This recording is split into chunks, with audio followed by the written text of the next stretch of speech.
Abraão nasceu há 4.000 anos aqui, em uma das cidades mais antigas da história, Ur, na Mesopotâmia.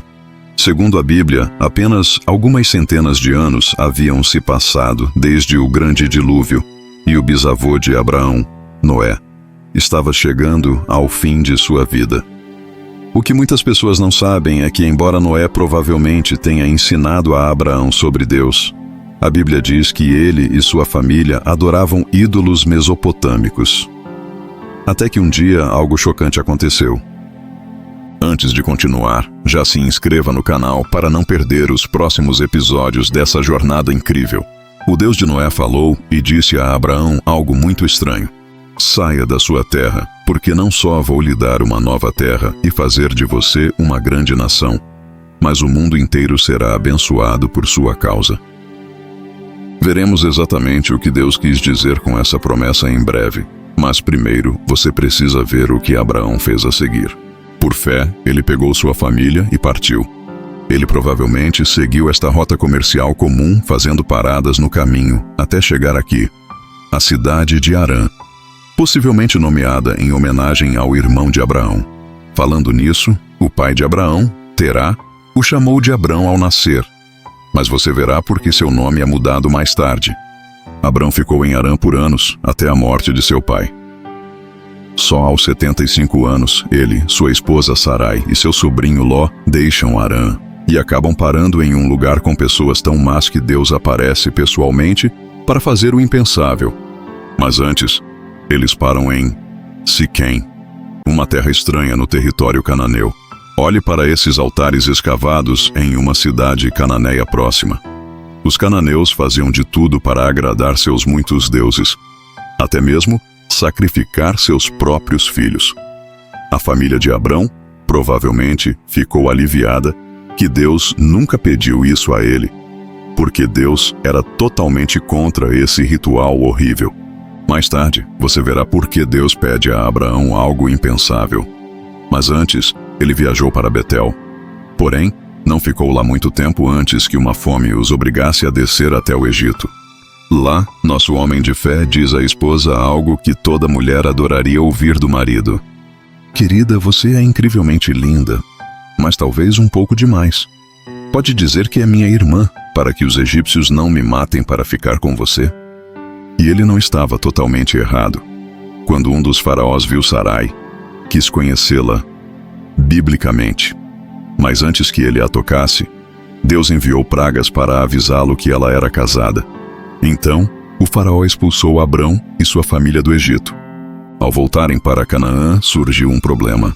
As ovelhas de Abrão e as de Ló haviam se multiplicado, e seus pastores também. Ou seja, não havia mais espaço para as duas famílias. Então, Abrão propôs uma solução. Ló, escolha qualquer terra que quiser. E claro, Ló escolheu a planície do Jordão.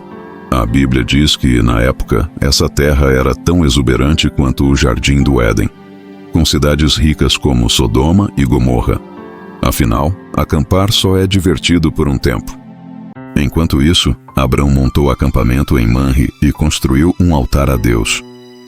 E, incrivelmente, esse altar ainda existe hoje. Vou mostrar como ele é daqui a pouco. Olhe para este lugar arqueológico em Canaã. O arqueólogo Joel Kramer, em seu livro Where God Came Down, explica que este local foi preservado por milhares de anos por muçulmanos, cristãos e judeus. Por quê?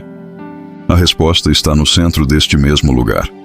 Os restos de um altar datado da época de Abraão. Mas este lugar é muito mais que um acampamento. Mais tarde, você verá que foi aqui que Deus desceu fisicamente e falou com Abraão.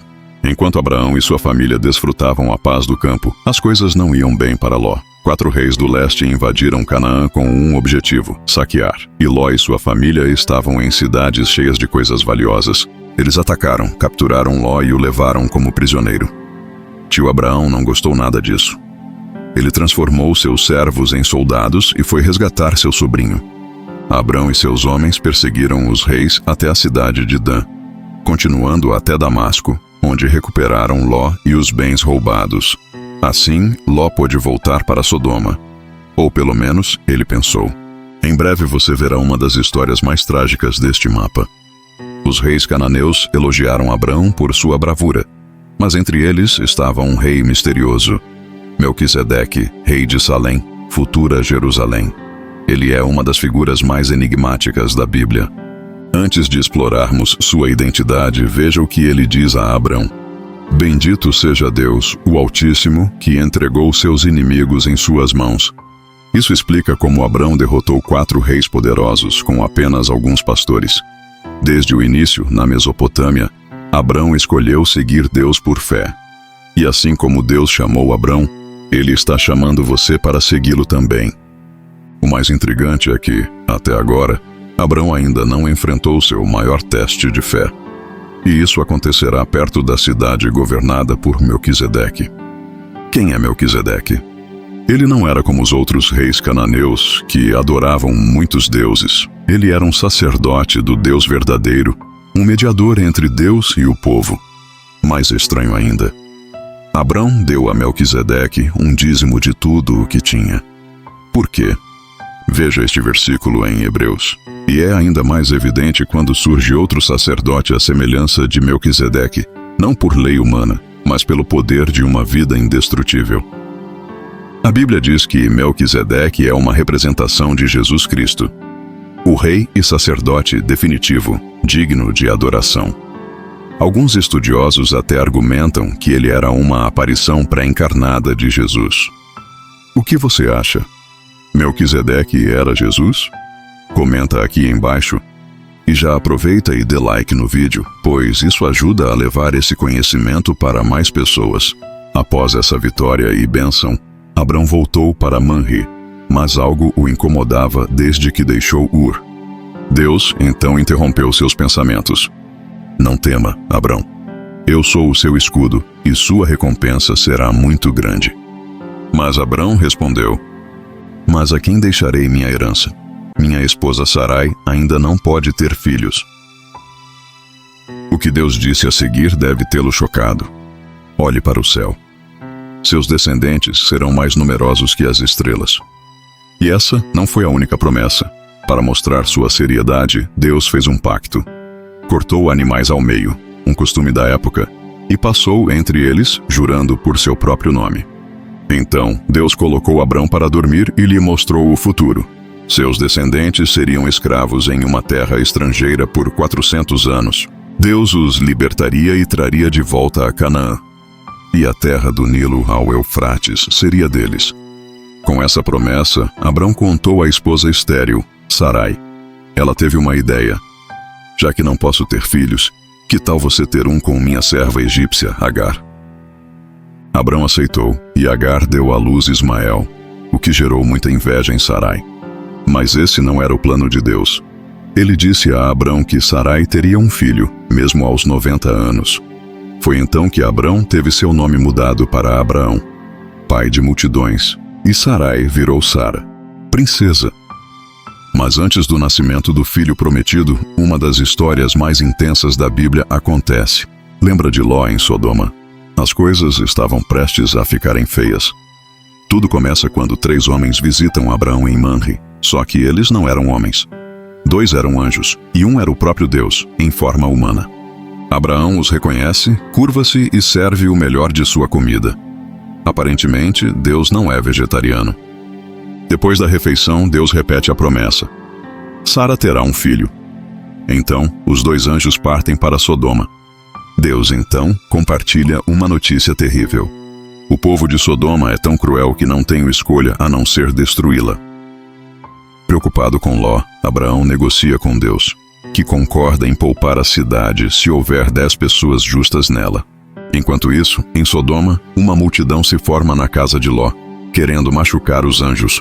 Ló faz algo horrível. Oferece suas filhas no lugar deles. Os anjos impedem, cegam a multidão e salvam Ló e sua família, ordenando que fujam sem olhar para trás.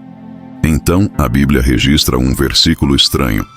Então o Senhor fez chover fogo e enxofre sobre Sodoma e Gomorra da parte do Senhor dos céus. No original hebraico, Senhor é Yahué. Como Yahué na terra, chama Yahué nos céus para julgar as cidades. Para nós, cristãos, a resposta é clara. Deus é um, mas se revela em mais de uma pessoa. Isso explica por que Jesus, 100% Deus e 100% homem, não deveria ser estranho para os judeus. Após a destruição, ninguém mais habitou ali. A esposa de Ló virou uma estátua de sal por olhar para trás. O arqueólogo Joel Kramer identificou a localização de Sodoma e Gomorra hoje, encontrando bolas de enxofre, o mesmo fogo e enxofre da Bíblia. Anos depois, Sara dá à luz Isaque, o filho prometido. Mas então, Deus testa Abraão da maneira mais difícil. Tome seu filho Isaque, a quem você ama, e ofereça-o como holocausto. Abraão deve ter pensado: os cananeus sacrificam filhos, mas meu Deus é diferente. Ele prometeu uma nação através de Isaque. Será que ele o ressuscitará? Ele levou Isaque ao Monte Moriá, perto de Salém, onde Melquisedeque reinava. Isaque aceitou ser colocado no altar. No último instante, um anjo o impediu. Em vez de Isaque, Abraão sacrificou um carneiro preso nos arbustos. O anjo então lembrou-o da promessa feita em Ur. Por meio de seus descendentes, todas as nações serão abençoadas. 2000 anos depois, quem nasceu da linhagem de Abraão? Jesus Cristo. E o mais incrível? No mesmo monte onde Isaque se dispôs a morrer, Jesus, Deus em carne, se sacrificou por nossos pecados, para que quem nele crer tenha a vida eterna. Abraão morreu e foi sepultado em Hebrom, mas sua história de fé é um exemplo para nós até hoje. Deus está chamando você para seguir Jesus na maior aventura da sua vida. Você está pronto? Então deixe um comentário dizendo: eu estou pronto. Nada disso importaria se a promessa não fosse cumprida no maior homem que já viveu. Fiz um vídeo completo sobre a vida de Jesus Cristo em um mapa. Assista aqui.